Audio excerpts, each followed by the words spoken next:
Hi friends, welcome to Flames to Fashion.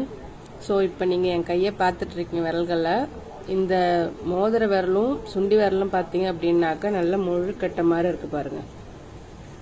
But இந்த ரெண்டு விரலும் நார்மலா இருக்கு. ஏன் அப்படின்னாக்க தோட்டத்துல வெறும் அடிக்க போறப்ப அந்த குளிர் எறும்பு இல்ல தீ எறும்பு வால் எறும்புன்னு சொல்லுவோம் இல்லைங்களா, அந்த எறும்பு வந்து நல்லா கடிச்சிருச்சு என்ன.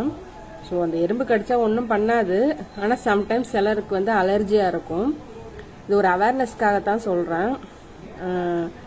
இந்த எறும்பு ஒன்றும் பண்ணாது. இந்த எறும்பு ஒரு 24 hours வரைக்கும் இந்த வீக்கம் இருக்கும், அரிப்பு இருக்கும், கடிச்சப்போ தாங்க முடியாத வலி இருக்கும். ஸோ இந்த மாதிரி குளிர் நேரங்கள்லாம் வந்து குழந்தைங்கள்ட்ட இந்த எறும்பு இருந்துச்சு அப்படின்னாக்க கொஞ்சம் பார்த்து கவனமாக இருங்க.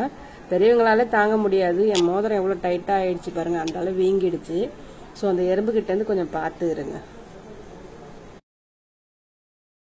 இருக்கும் நீங்க என்ன பண்ண முடியாது, ஒரு நாள் ஃபுல்லா அந்த இடத்த மடக்கவே முடியாது.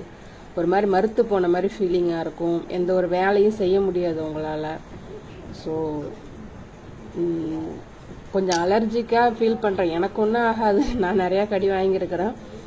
ஸோ ஆனால் மற்றவங்களுக்கெல்லாம் தாங்கும் அப்படின்னு சொல்ல முடியாது. அதுவும் இந்த குளிர் நேரங்கள்ல லைட்டா மழை பெய்யுற நேரங்கள்ல இந்த எறும்போட தொந்தரவு அதிகமா இருக்கும். கொஞ்சம் பார்த்து கவனமா இருக்கணும்.